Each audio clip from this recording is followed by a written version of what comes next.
لە دوای دەرکردنی بڕیاری تەعریب حکوومەتی بەعەز تەنها بە ڕاگواستنی خێزانە کوردەکانی کەرکووک و ناوچە جێناکۆکەکانەوە نەوەستا، بەڵکو دوایەوە بڕیارێکی دیکەی دەرکرد. کۆمەڵێ قەزا و ناحەی لە کەرکووک دابڕی کە سەرجەمی کوردنشین بوو. چەمچەماڵ و کەلاری خستە سەر پارێزگای سلێمانی و کفری خستە سەر پارێزگای دیالە و دووسقومناتووی خستە سەر پارێزگای سەلاحەدین. لە بەرامبەردا زاب و کۆمەڵێ گوندی عەرەبنشینی خستە سەر قەزای حەویجە. لەم بەرنامەیە بە دوواداچوون بۆ ڕەهەندەکانی پشت ئەو بڕیارانەی حکوومەتی بەعەز دەکەین. ئایا کورد چۆن مامەڵەی لەگەڵ ئەو بڕیارانی حکوومەتی بەعەزدا کرد؟ بۆچی لە دوای پرۆسەی ئازادی عێراقەوە کورد نەیتوانی لە چوارچێوەی دەستور و مادەی 140دا ئەو بڕیارانەی حکوومەتی بەعەز هەڵوەشێنێتەوە و دۆخی کەرکووک و ناوچە جێناکۆکەکانی دیکە ئاسایی بکاتەوە؟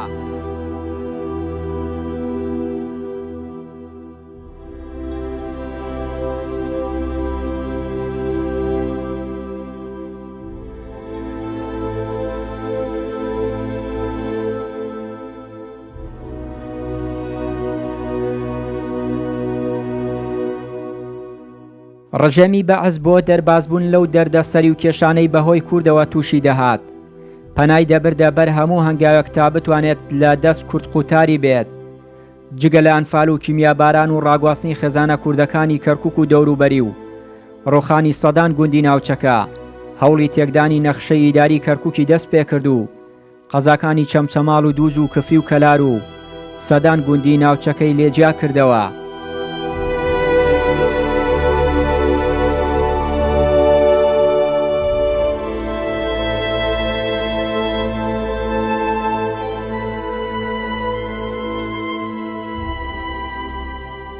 دیارە ئێمە کە باسی پرۆسەی تاریبەکەی دیارە کورت دوای ئەوەی کەوە چەندین ساڵ ناڵانی بەدەست پرۆسەی تاریبەوە هەموو سیاسیەکانی کورد و هەموو حیزبە کوردەکان کۆک بوون لەسەر ئەوەی کە پرۆسەی تاریب پرۆسەیەکی مەترسیدارە پاکتاوی کوردە لە بەشێکی گەورە و زۆری کوردستان. ئەمە پێویستی دەکردکەوە تا کوردە وایە دوای ئەوەی کە دەسەڵاتی بوو لە ئەو ناوچانە دەبوو دووشت بکە، یەکەم سڕینەوەی ئاسەواری تاریب و دووەم شتش ڕێگریکردن لەوەی تاریب دووبارە بێتەوە. دیارە وەکو لە پێشێجەکە بەڕێزت باس دەکرد بەعەز بە یاسا تاریبی کردو، خەڵکی بە یاسا ڕاگواستووە، زەوی و زاری زراعی کوردی بە یاسا لە کورد سەنۆتەوە و بە یاساش داوێتی بە عەرەب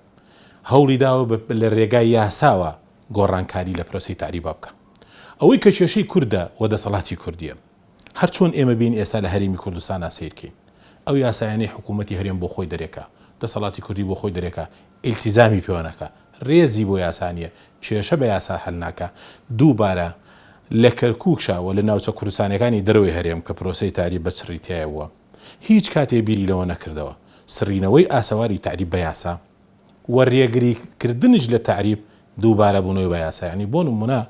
ئێمە تا ئێستا زۆرجا کە یەخەی دەسەڵاتی کوردی دەگرین پێیان دەڵێن ئێوە کەم تەرخەمن لە ئاستی پرۆسەی تاریب لە ئاسی ناوچە کوردستانەکانی دەرەوەن، پێمان دەڵێن ئێمە توانیمانە مادەی 140 بخەینە ناو دەستوری هەمیشەی عێراق. خودی ئەو مادەی کە ئەم دەسەڵاتە کوردی وای تێگەیاندوین کە ئەمە تایبەتە بە کورد و مافی کورد و گێڕانەوەی حەق و سڕینەوەی ئاسەواری تاریب. ئەم مادەیە بۆ خۆی ئەگەر بە دەقیقی سەیریکەی 8 ناوەندی مەرکەزی هەیە لە پارێزگاکان، تەنها سیانی لە شارە کوردەکان، یەکیان لە کەرکووک، یەکیان لە شەنگالە و یەکیانش لە خانەقینە.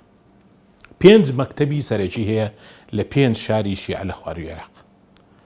لە 11 شاری عێراقی بە 5 شارەکەی کەوا وتمان مەکتەبی هەیە ینی فەرمانبەری ئیرتیباتی هەیە لە سەرجەم شارە شیعەکان بێجگە لە شارە سونیەکان کە تینگە لە سەرجەم شارە شیعەکان مەکتەبی سەرەکی یان ناوەندێکی ئیرتیباتیان هەیە لە 3 شاری کوردی هەیە. زۆرترینی جهودی مادەی 140 لەو ناوچانەیە سرف کراون کە منطقی کوردینین کەواتە ئەگەر سەیری ئەو مادەیەشکەین کەوا لە خەڵکی گەیەندراوە ئەمە بۆ چارەسەری کێشەی کوردە لە بنەڕەتدا سەیرێکی زۆرێک بۆ چارەسەرکردنی کێشەکانی ئەو پارێزگا عەرەبیانەیە کە جێکۆڕکێ بە هەندێک ناوچە قەزا کراوە. ئامانجی ئەوە بوو ئەو کەلتورە دەوڵەمەندەی کە لە کەرکووکدا هەبوو کە کەلتورێکی با بڵێن فرەلایەنە بوو ئەو کەلتورە داڕزێنێت. سیمای شارەکە ڕوخساری شارەکە لە کوردبوون هەڵوەرێنێت. واتە کوردبوون بەو شارەوە بەو پارێزگایەوە نەمێنێت. هەر بۆیەش لە ساڵی 1975 با بڵێن لەو کاتێک کە بە عەرەبکردنی ڕەهای ئێمە پێ دەڵێن دەست پێ دەکات هەڵدەستێت بە جیاکردنەوەی کەلار کفری چەمچەماڵ بە پێی یەک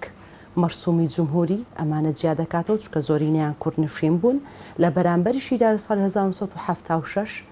قەزای حەوێجە دەخاتە سەر کەرکووک. بێجگە لەوەش لە پاڵ ئەمانشدا ئەو جار هەسا بە شتێکی تر با بڵێن کە جیاکاریەکی تر بوو یاخود تعریبکردنیەکی تری کەرکووک بوو هەر لە ناوی گۆڕینی کەرکووک بۆ تەمیم دواتر گۆڕینی ناوی هەموو شەقامەکان قوتابخانەکان کۆگاکان ئیتر ئەمانە هەموو کێشەی بۆ کورد دروست کرد بۆچی چکە وای لێکرد لە ناوچەکە دۆزی کورد بەڕەوان نەبینرێت. بۆچی دۆزی کورد بەڕەوان نەبینرێت؟ بەوەی کە سیمای کوردایەتی لەو ناوچە دابڕاند. بەڵێ ئیتر ئەوە کاریگەری زۆری کرد و دواتریش یەک لەو شتانەی تری کە با بڵێن لە ڕێی بە عەرەبکردنەوە زۆر کاریگەر بوو بۆ سەر کەرکووک هەڵسا تەنانەت بە دەستکاریکردنی سجلی یاخود با بڵێن ئەو ئیحسائیەی کە کرابوو سەرژمێری ساڵی 1950 کە لەگەڵ هەموو ئەو ڕەخنانەشی کە لەو سەرژمێریە گیرابوو بەڵام باشترین سەرژمێریە چکە لە دوای ئەوەوە ئەوجار سەرژمێریەکان گۆڕانکاری ژمارەکان و گۆڕانکاری ژمارەی کورد و ڕێژەی کورد یەکجار زۆر بەرفراوان دەبینرێت بە شێوەیەکی زەق دەردەکەوێت کە بە ئەنقەز ژمارەی کورد کەم دەکرێتەوە ئەوجار. بەتەکید جیاکاریەکات چونکە زۆر بە ئاشکرا دیارە تۆ جیاکردنەوەی کفری و کەلار و چەمچەماڵ کە زۆرینەی دانیشتوانی کوردن و هێنانی قەزایەکی تری حەوێجە کە سەر تاپای عەرەبە بۆ سەر ناوچەیەکی یاخود بۆ سەر پارێزگای کەرکووک با بڵێن لکاندنی پێوەی بەتەکید کاریگەریەکی یەکجار زۆری هەبوو بە سەروەی کا ڕێژەی کورد کەم بێتەوە و لە بەرامبەریشیدا ڕێژەی عەرەب زیاد بێت. پرۆسەی تعریب لە کەرکووکە لە ساڵی 1936ەوە لە سەردەمی حکوومەتی یاسین هاشمیەوە دەستی پێ کردووە خۆناغ بە خۆناغ گشت خۆناغێک شێوازەکەی جیاواز بووە بەڵام لە سەردەمی بەعسا و بە تایبەت دوای جێگیرکردنی دەسەڵاتی خۆی و بە تایبەتتر دوای 75 ساڵی 75 کە جارێکی تر دوای مفاوەزاتێکی 4 ساڵی جارێکی تر شۆڕش دەستی پێ کردەوە دوای کۆتاییان بە شۆڕش تر تعریب بەعز بە قورسی دەستی پێی کرد یەکەم هەنگاو بۆ بچووکردنەوەی کەرکۆک بوو 4 قەزای لێ دابڕی کەلار و چەمچەماڵ خرانە سەر پارێزگای سلێمانی کفری خراوە سەر پارێزگای دیالە دووس خورماتۆ خراوە سەر پارێزگای سەلاحەدین لەگەڵ ئەوەیە ناحیەی زابی لە مووسڵەوە هێناوە سەر قەزای حەویجە بۆ سەر کەرکووک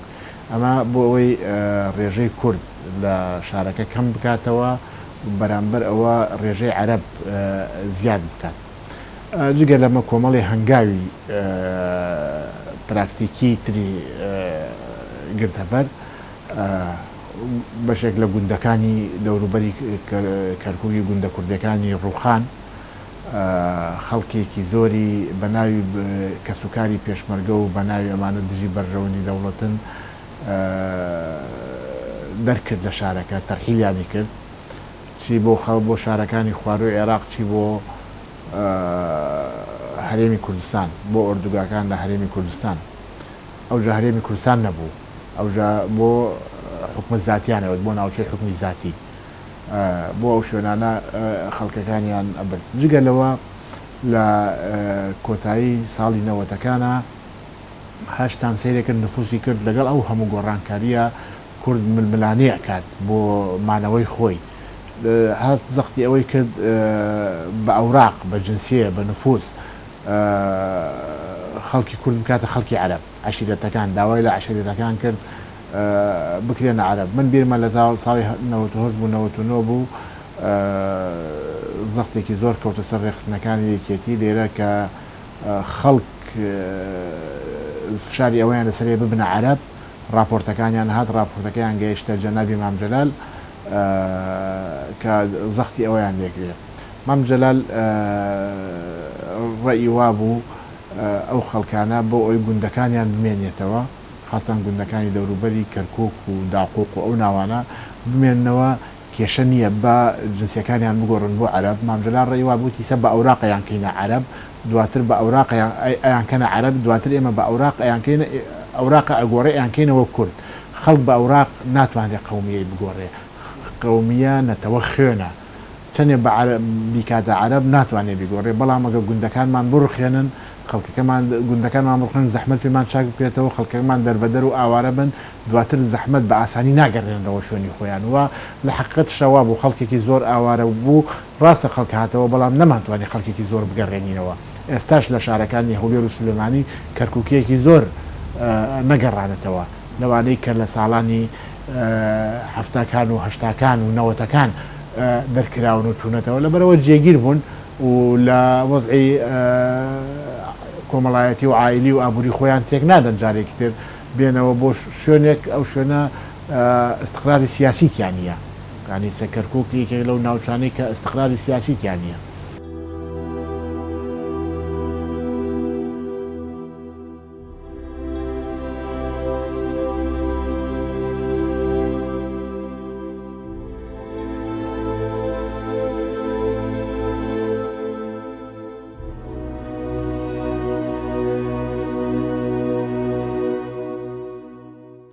لە ساڵی 1925 لیوای کەرکووک لە 4 قەزا پێک دەهات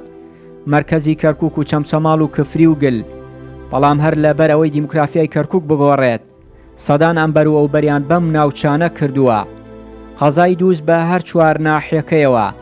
قادرکەرەم و نەوجول و ئامرلی و سێمانبەگ کفری بە هەموو ناحیەکانیەوە سەرقەڵا و جەبارە و کوڵەجۆ و قەرەتەپە خرانە سەر هەردوو پارێزگای سەلاحەدین و دیالە هاوکات چەمچەماڵ و کەلار و ناحیەکانی سەنگا و ئاغجەلور و تیلەکۆ و بێبازی خستە سەر پارێزگای سلێمانی بە تەنها ڕووبەری کەلار و چەمچەماڵ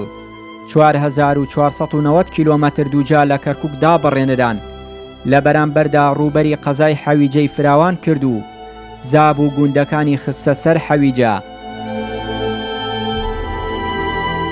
ئەوەی کەوا دووبارە پرۆسەی تعریب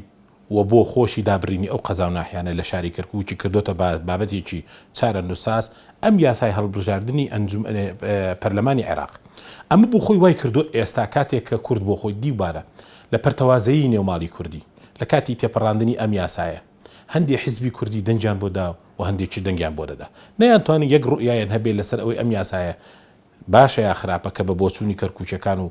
خەڵکی ناوچە کوردستانەکانی دەرەوەی یاسایەکە غەدرێکی زۆر لە کەرکووک ئەو ناوچانە دەکات ئێستا بە حەقیقەت ئەگەر بێت و سەیری شارێکی وەک کەرکووک بکەین شارێکی وەک کەرکووک ئەو قەزایانەی کە ئێستا لەسەر شاری کەرکووکە ئەو قەزایانن کە بە تەواوەتی بەپێی ئەم یاسای یەکلا بۆتەوە بۆ عەرەب بۆ نمونە ئێمە تەنها قەزایەکمانەیە 3 کورسی بەر ئەکەوێت کە قەزای حەویجێ ئەوە یەکلا بۆتە ئەو 3 کورسێ بۆ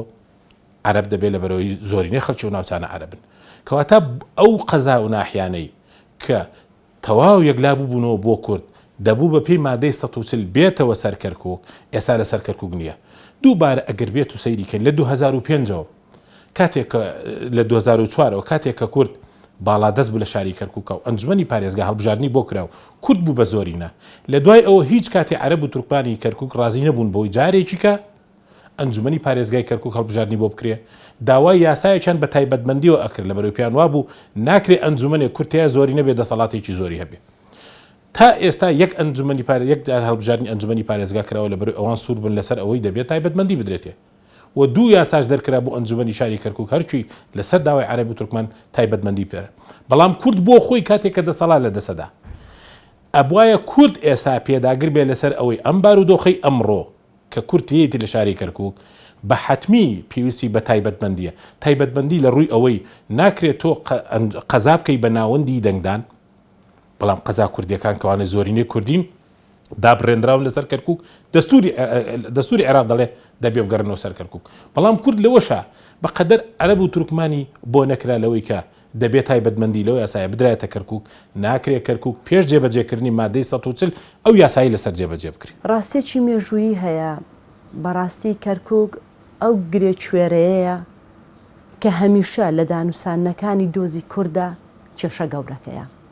بۆچی چونکە هەر دانووسانێک کە کراوە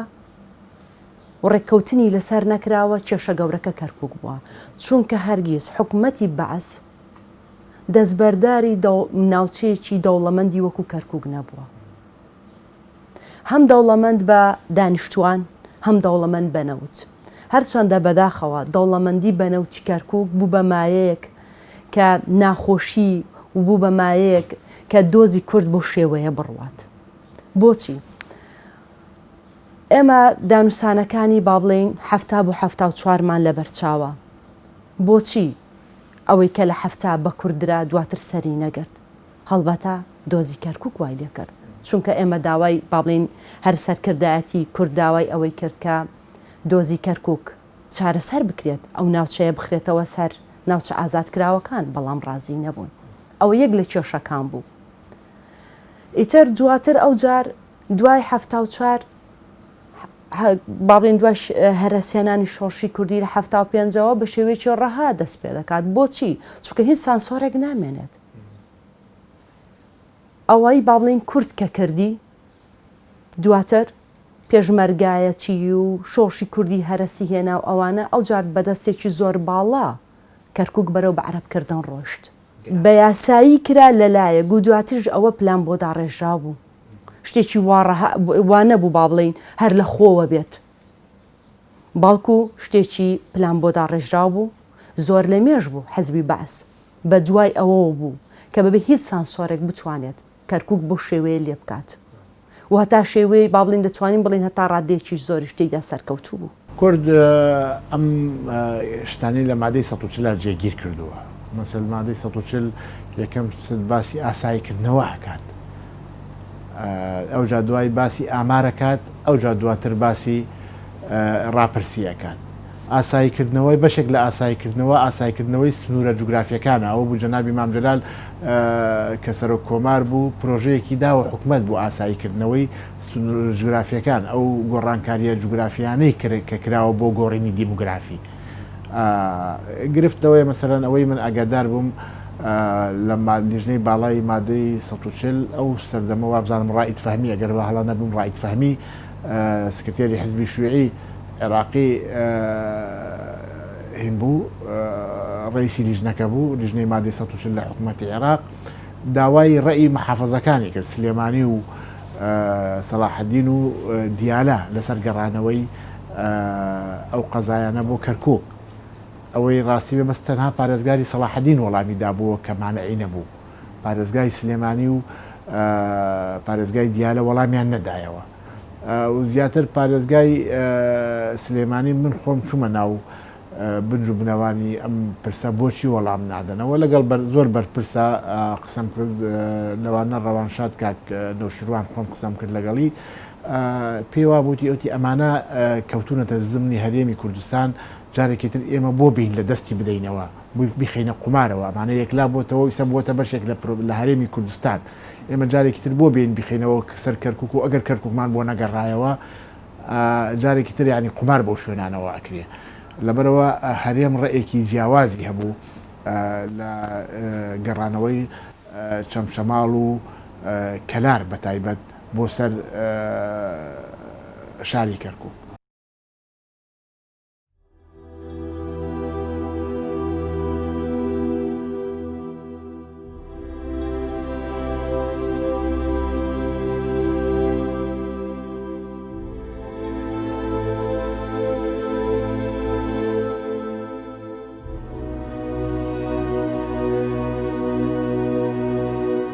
ڕژێمی بەعەز بوو ئەوەی بتوانێت بە تەواوی ئەو ناوچانە و دانیشتوانەکەشی لە کەرکووکدا بڕێت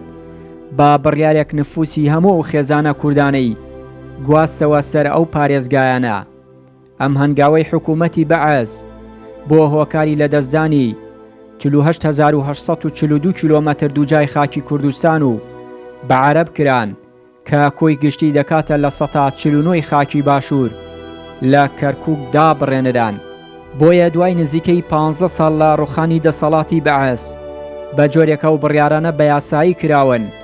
ئێستاش ئاسەواری تعریب بەو ناوچانەوە دیارە، بە تایبەتی لە دوای ڕووداوەکانی 16 ئۆکتۆبەر ڕۆژانە پاڵپشت بەو بڕیارانەی ئەنجومەنی باڵای شۆڕشی بەعەز عەرەبە هاوردەکان کێشە بۆ جوتیارانی کورد دروست دەکەن، دەیانەوێت جارێکی دیکە و زەویە کشت و کاڵیانە داگیر بکەنەوە، هەرچی دەسەڵاتی کوردیشە هەنگاوی جددی نەناوە بۆ جێبەجێکردنی مادەی 140 دەستور و هەڵوەشانەوەی ئەو بڕیارانەی ئەنجومەنی باڵای شۆڕشی بەعەز کە بە درێژایی مێژوو بوونە بە کێشە و سەرێشە بۆ دانیشتوانی کوردی کەرکووک و ئەو ناوچانەی دیکەی پێی دەوترێت ناوچەی جێناکۆک. بۆی کە بزانین لە ڕابردووە کەرکووک قوربانی بەرژەوەندی حیزبی و ململانی حیزبی بووە، ئێستای کەرکووک و ئەمڕۆی کەرکووکش سیرکەین. یعنی بۆ نمونە ئێستاش یەکێتی لە کەرکووکە پارتی لە مووسڵە، پارتی بەرژەوەندیەکانی لە مووسڵە ئەبینیە، جێگری دووەمی پارێزگاری مووسڵی هەیە لە مؤسسات و لە مەجلیسی مووسڵ لە ئەنجومەنی پارێزگاکەی پێشەوەی هەڵبەشێتەوە بەشدار بوو، جێگری محافزی بەدەسەڵاتەکانەوە هەیە، کارەکانی ڕای ئەکا، مووسڵ بە داگیرکراودا نانە، کەرکووک بە داگیرکراودا ئەنا ناگەڕێتەوە. حقیقەتی مۆزوعش ئەوەیە، هەر لایەنێک کە بەرژەوەندیەکەی لە شارەکە دەبینێ دێتەوە ئەو جێە وەکە بەرژەوەندی حیزبەکەشی نەبینێ لەو جێ نامینێ، بۆیە ئێستا دەبینین یەکێتی لە کەرکووکە پارتی لە مووسڵە، ئەوەی کە وای کردووە ئەمە بەرژەوەندی حیزبێکەوە تا ئەمەی کە ئێستاش دەیبینین بۆ پرسی خاک گێڕانەوەی خاک کەرکووک و ناوچە کورسانەکان دەوروبەری بە عەقڵیەتی حیزبی بە بەرژەوەندی حیزبی ناتوانین بیگێڕینەوە. ئەمەی کە تا ئێستاش زاڵە چ زاڵە بەسەر حکومەتە، بەسەر بەرنامەی حکومەتی هەرێم، بەسەر حیزبە کوردستانەکان بەرژەوەندی حیزبی. ئێمە تا ئێستاکانە حکومەتی هەرێم بە شێوەیە دەسی لە کەرکووک ششتو و دەسی لێ هەڵگرتووە. تا ئێستا هیچ فەرمانبەرێکی حکومی ڕسمی هەرێم لە پلەی مدیر عام بەسەرەوە بێ یاخود وەزیرێکی یاخود وەفدێکی حکوومەتی هەرێم لەبەر ئەوەی پارتیزاڵە بەسەر ئەو حکوومەتەیە تا ئێستا هیچ وەفدێکی حکوومەتی هەرێمی کوردستان لە دوای 16 ئۆکتۆبرەوە نەهاتۆتە شاری کەرکووک. بەڵام ئامادەن لە مووسڵە بەرپرسیان بەشدارە بێ جێگری محافز وەرەگرن. حکوومەتی هەرێمش ئەمڕۆ ئەو حکوومەتە بەهۆی زاڵبوونی پارتیەوە بە پێی ویست و بەرژەوەندیەکانی پارتی تەعامل لەگەڵ کەرکووکەکە. وەفدێکی پەرلەمانی هەرێمی کوردستان دێ بۆ لێکۆڵینەوە لە کێشەی زەویزار و پرۆسەی تعریب. لەبری ئەم وەفدەی پەرلەمان بێ لە ناو شاری کەرکووک و دیەکان بەسەرەوە بکە و ناوچە تعریب کراوە نوێیەکان بەسەر کاتەوە جوتیار و خەڵکی کەرکووکیان بە سیارە بۆ ئەبەن بۆ قەرەهەنجیر. حکوومەت هاتووە لە قەرەهەنجیرەوە سەیری کێشەکانی کەرکووکەکە. ئەومان پێ دەڵێ ئەم حکوومەتە لە ژێر چاودێری و یاخ لە ژێر بەرژەوەندیەکانی پارتیە بەو جۆرە تەعامل لەگەڵ کەرکووکا دەکات. بۆیە من پێم وایە گێڕانەوەی خاک گێڕانەوەی کەرکووک لە چوارچەوەی بەرژەوەندی حیزبیان ناگەڕێت. لە 2013 بڕیارێک لە ئەنجومەنی وەزیران لە سەردەمی مالیکیا دێ بە هەڵوەشانەوەی سەرجەم یاساکانی ئەنجومەنی باڵای شۆڕشی باس و تێیە هەتا بە فەقەرات هاتووە قەرەبووکردنەوەی ئەرزەکان ئەگەر بهات و کابرایکی عەرەب کەسێکی عەرەبی هاوردە ئەو ئەرزە فەلاحەتیشی لەسەرەتی بڕی بایی ئەو فەلاحەتی و ئەو زەرعاتەی کە لەیەتی پارەشی بدرێت پێ ئەرزی بدرێتێ بۆی بڕاتۆ شارەکەی خۆی ئەو زەوێ وەرگیرێ. من دقی مناقەشەکانی پەرلەمانشم لەسەر وەرگرتووە لووتکەی بێ هەڵوێستی کورد دەبینی لەوەی کەوا لە کاتی مناقەشەکردن لەسەر ئەوەی ببێ بە یاسای لە پەرلەمان دەرچێ کورد زۆر بە خەمساردیەوە تەعاملی کرد لەگەڵ ئەو پرۆژە یاسایی کە ئەنجومەنی وەزیران ناردەبووی بۆ ئەوەی بێ بە یاسای ئەوەڵ بەشێتەوە عینەن لەبەر مجامەلەکردن و لەبەر بەرژەوەندی حیزبی ڕەنگە حیزب پێی وایە کەرکووک جێنفوزی نییە گەڕانەوەی کێشەی بۆ دروستەکە لە ڕووی پێگەی پەرلەمانیەوە کێشەی بۆ دروستەکە لە ڕووی پێگەی زیادبوونی سوکانی زیادبوونی جوگرافیەیەکەوە ئەو جوگرافیا لە خزمەتی ئەوە نییە وای کرد کە ئەو کاتەش خەمساردی بۆ بکرێت بۆ ئەوەی بزانین بەڕاستی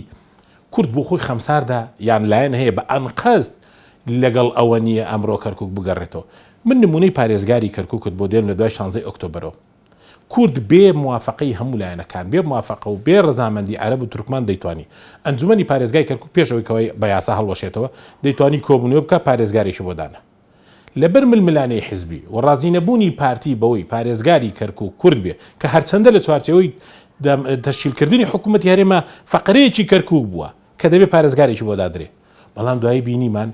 پارێزگار بۆ کەرکووک دان کەواتە تۆ پارێزگار لە دەسەڵاتی خۆت بکە ئێستا ئێمە زۆر جەباسی تعریبەکەین و پرۆسەی تعریبی نۆ دەکەین پارێزگارەکە تاوانبار دەکەین دەوەی ڕۆڵێکی خراپ دەبینێت لە پرۆسەی تعریبە ڕێ خۆشکەرە بۆ پرۆسەی تعریب ئەی باشە ئەی چی ڕێگر بوو لەوەی پارێزگارێکی کورددانین کەواتە ئەمەی کە یاسا باسی دەکەین لە بەغدا جارێ ئەوەی بۆ خۆی لە بەردەست کورد بوو ئەیتوانی ڕێ پێ بگرێ لە تعریب ئەوەی لە بەردەست کورد بوو دەیتوانی بەرپرسی بۆ دابنا و ڕێگر بێ لە تعریب ئەوەی لای کورد بوو دەیتوانی بەرپرس دابنا و دەسەڵاتی کوردیش لەم شارەوای نەبێ بەرژەوەندی حیزبی وای کرد کە محافظ کورد نەبێ بەرژەوەندی حیزبی وای کرد کە محافظ عارب بێ و تا ئێستا ڕۆڵێکی خراپینە کەواتە هەر یاسایەک لە بەغداش دەرچێ ئەگە کورد بۆ خۆی نێوێ جێبەجێ بکرێ طبعا ئەمەوە ئەک تعریب بەردەوام بێ پرۆسی تعریب بە زۆرها شکل بەردەوام بێ لە بەرەوەی من قەنەعەتێکم لا دروست بووە هەندێک لایەنی سیاسی کاتێکە ئامادە نەبێ دەسەڵاتی کوردی بگەڕێتەوە بۆ شاری کەرکووک هیچ کاتێکش ئەو لایەنە پێم وانە ڕێگرە بێ لە پرۆسی تعریب. بەڕاستی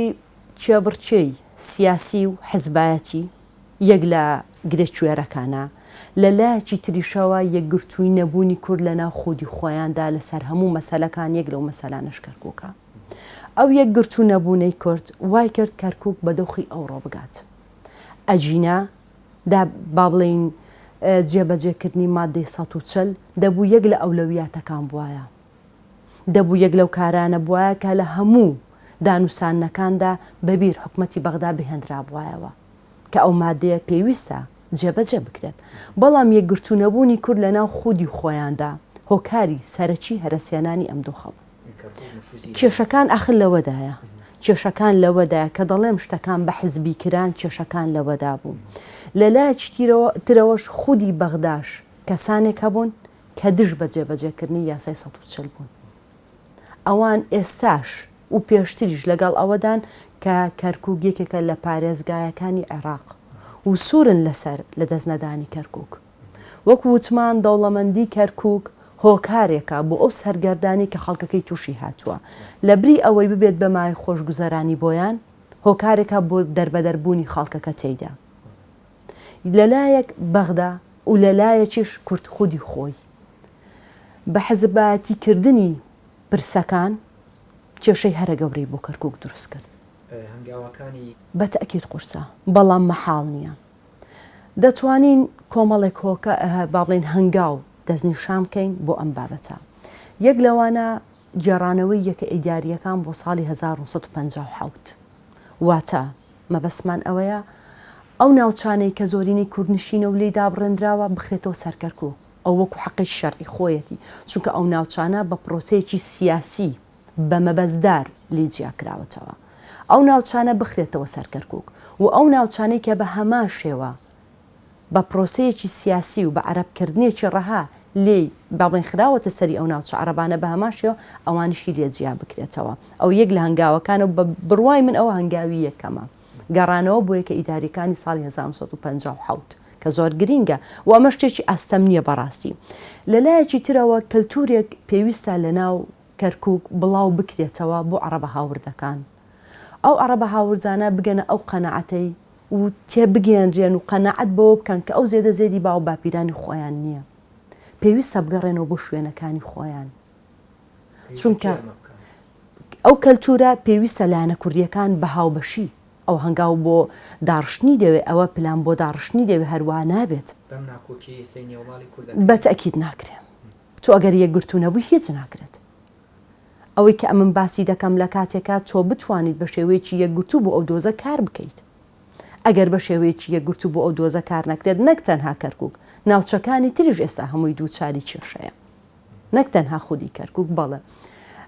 لە پاڵ ئەو کللتوری کە دەڵێن دابهێنرێت کە عەرەبە هاوردەکان بگەێنرێنە ئەو قەنەعەتە لە پاڵیشیدا کللتوری بێکەوە ژیانیش پەرەی پێ بدرێت لە ناو شاری کەرکووکدا بۆ هیچی تر و دووبارە و زیاتر ماڵوێرانی بۆ خەڵکی کەرکووک و بۆ ئەو کوردی کە لە کەرکووک دەژیات و زێدی باو باپیرانی هیچتر دروست نەبێت ئەو ماڵوێرانی کردە بۆ سەرسەریوانە چونکە بەڕاستی ئەوەندەی ئێمە زەرمەندین دوو بەقەت ئێمە ئەوان زەرمەندن چونکە ئەوان لەسەر زێدی باو باپیرانی خۆیان هەڵقەندراون ئەوان کێشەی ئابووریان بۆ دروست بوو ئەوان کێشەی سیاسی زیاتر لە ئێمەیان بۆ دروست بووە. ئیتر دەتوانین با بڵێن لێرەوەش یەک لەو خاڵانەی تر جێبەجێکردنی مادەی 140 بێت کە لە ڕێگەی ئەو مادەیەوە دەتواندرێت تا ڕادەیەکی زۆر کێشەکانی کەرکووک چارەسەر بکرێت بەڵام بە شێوەیەکی دادپەروەرانە. من خۆم ڕایەکی جیاوازە بە بۆ من پێم وابوو ئەگەر چەمچەماڵ و کەلار و کفری و دووز بگەڕێنەوە سەر کەرکووک ڕێژەی کەرکووک بەرزە بێتەوە بۆ نزیکەی لە 170 ڕێژەی کورد لە کەرکووکە بۆ 170 بەرزە بێتەوە ئەو ژاگە کەرکووک نەگەڕێتەوە سەر هەرێمی کوردستانش کەرکووک بێتە هەرێمێکی سربەخۆش ئەبێتە هەرێمێکی کوردی تر ینی هەرێمێک کە زۆرینەی لە 170 کوردی بێت لە 160 کوردی بێت ئەبێتە هەرێمێکی کوردی کورد باڵا دەستە بێتی ئایا من خۆم ڕێیم وابوو بەڵام دیارە ڕێی ترش هەبوو بەهێزترش بوون ئەو ڕێیانە پێیان وابوو ئەو مەوزوعانە گەڕانەوەیان بۆ کەرکووک لە هەرێمی کوردستان دەربکرێن قازانجی کورد نییە وەزیری کوردی لە حکومت نەک وەزیری کوردی وەزیری عەرەبیش و هەر وەزیری پێکهاتەیەکی ترش بەعسی نەبووایە یعنی کارتۆنی بووە لەو حکوومەتەیە ینی حکوومەتی بەعس حکوومەتی شکلی بووە زیاتر حکوومەتی خەدەمی بووە قەراراتی سیاسی لەلایەن لای حکوومەت نەبووە لای مجلسی قیادەی سەورە بووە مجلسی قیادەی سەورە مجلسێکی حەزبی بووە مجلسێکی حکومی نەبووە ئەوان قەرارەکانیان داوە قەراری ئەوان جێگرەوەی قانون بوو حسابی قانونی بۆ ئەکرا قەراری مجلسی قیادەی سەورە ئەبووە قانون لە عێراقا یعنی قووەتی قانونی هەبوو لەبەرەوە لە سەروی هەمونونەکانە بوو نە وەزیر و نەگزیر و نە عەرەب و نە پێکاتی تر دەسەڵاتیان نەبووە لە دەرەوەی بەعس قەرارەتەکان قەراری حزبی بەعس بووە لە ڕێگەی مجلسی قیادەی سەورەوە و ئەوەشی قەرارداوە جێبەجێ کردووە ینی لە هیچ شتێک سڵی نەکردوتەوە بەڵام بۆ هەموو شتێکش قانونی دەرکردووە یعنی یەکێک لە گرفتەکانەوەیە مەسەلەن ئێستا وەرە تۆ مەسە بۆ نمونە جارێک برایەکی علی حەسەن مەجید ناوی هاشم حەسەن المەجید بوو سەردەمێک محافزی کەرکووک بووە لەو سەردەمە تعریب و تەرحیلوش زۆر کراوە کە گیرا نەتوانرا بەڵگەی ئەوەی لەسەر بسەرمێنێ ئەمە عینی کردووە لەبەرەوە ئەمە موظف بووە وەکو محافظ قانونی بوو هاتووە قانونەکانی جێبەجێ کردووە بە قانون ئەو شتانە کراوە هەمووی مەسەل بۆ نمونە بەعس کەسێکی ئەعدام بکردایە ئەوانەی لە خوار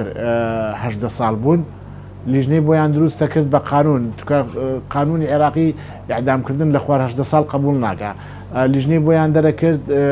عمریانی گەورە کردەوە بە لیژنەی توبی و بە قەراری محکەمە عمریانی گەوراوە کرد بۆ ئیعدامیان بکە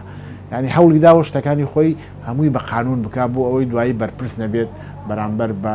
مجتەمەعی دەولی بەرامبەر بە یاسا بەرامبەر بە لێپرسینەوە کەم تەرخەم بوو لە جێبەجێکردنی مادەی 140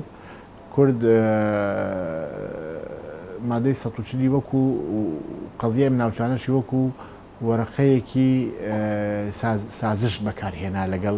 حکوومەتی عێراقا چی کات بیوستایە دەستکەوتی زیاتری هەبێ بۆ هەرێمی کوردستان ئەم کارتەی زەقە کردەوە و پێداگری لەسەرە کرد و دواتر بەرکۆمەڵی دەستکەوت بۆ هەرێمی کوردستان و بۆ حزبەکان کۆتایی ئەهات و پرسەکە وەکو خۆی ئەمایەوە من لە ساڵی 2006-2007 زنجیرەیە کۆڕم ئەنجامدا چی لە ناوەوەی وڵات و چی لە دەرەوەی وڵات لەسەرەوەی کە پێم وا بۆ ئێمە ناتوانین مادەی 140 جێبەجێ بکەین بەم شێوەیە تووشی گیر و گرفت و لێپێرسینەوە و ئەو شتانەش بووم بەڵام دڵنیا بووم لەوەی ئێمە ناتوانین ئەو مادەیە جێبەجێ بکەین لەبەرەوە کۆمەڵی ئەزابەوە جددیەت شیکانیە کۆمەڵێ زۆر جار ئەیبێتە حاڵەتێکی ئەوەی کە لەسەر بڕگەیەک پەکی ئەخەی بەرامبەر بە پۆستێک بەرامبەر بە بڕێکپارە بەرامبەر بە کۆمەڵی شت شتی گەورەمان لەدەستداوە ئێمە دوایەوە دیفاکتۆیەکمان بۆ دروست بوو لەم ناوچانە بەوەی هاتنی داعش و زەرفێک دروست بوو دەوڵەت زەعیف بوو لە عێراقا پشەن پارێزگایەکی داگیرکرا بوو دیفاکتۆیەکمان بۆ دروست بوو ئێمە لەم ناوچانە ئێمە حاکمی مطلق بین هەموو ئەم ناوچانە کەوتە ژێر دەسەڵاتی خۆمان کورد خۆی لە ژێر دەستی خۆی دەری کردەوە مەسەلەی 16 ئۆکتۆبەر و مەسەلەی ڕیفراندۆ ئەمانە هەمووی بیانووە بەڵام ئەمە تەختیت کراوە بۆ ئەوەی ئەم ناوچانە لە ژێر دەستی کورد دەربکرێتەوە و هەرێمی کوردستانی پێ زەعیف بکرێ کورد خۆی